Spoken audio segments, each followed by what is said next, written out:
And HR matches people who volunteer to be a mentor with people who volunteer to get a mentor or ask to get a mentor. The people are in different departments, and they're always 2 levels apart, so they're not competing for jobs.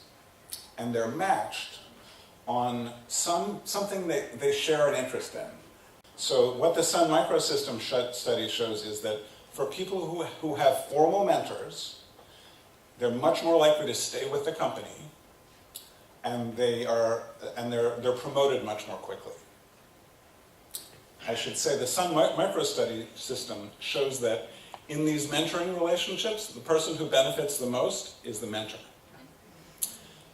So, because they are even more likely to be promoted quickly and more likely to stay with the company longer. And you can see why that is. You have, in lots of companies, you have the higher level employees and you have lower level employees, and they don't know each other. And they don't have, so that suddenly you have a network connection to somebody who can show you how to use your phone, because they're 20 years younger than you are. It's a good thing about being a professor.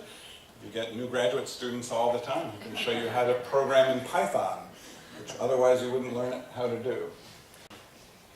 So mentoring programs are hugely effective.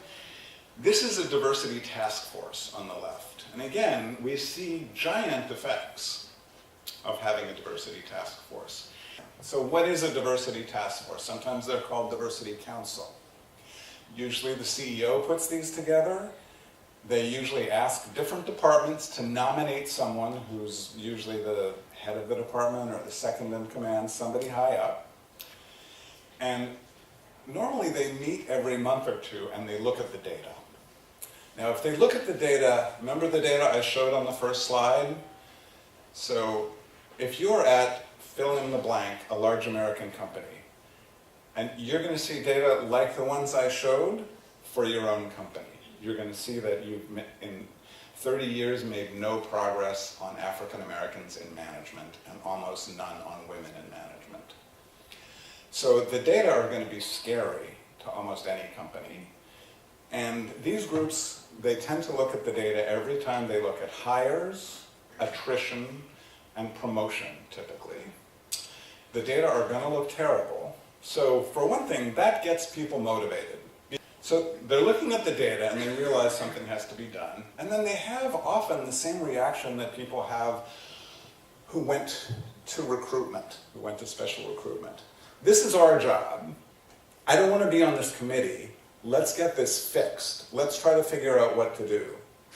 So, and they'll propose all kinds of things. I mean, the advantage of having higher ups from the company, as opposed to outside consultants exclusively, is the higher-ups can say, you know, it looks like it's retention. We're not keeping women. If we could just keep them. So task forces are one of the most important things you can do because they engage people. If you're on a task force, even if it's not your thing, it's a challenge, and it's a challenge to solve. And then members of the task force, so I'm in the finance department. And I go back to the finance department, and I know what the new initiatives are. We now have mentoring, and we have special recruitment. So I notice that nobody signs up to be a mentor from finance. So I say, what's up, guys? Let's all sign up to be mentors. Come on, we have a program now. So it makes people on the task force own it, and they go back to their departments.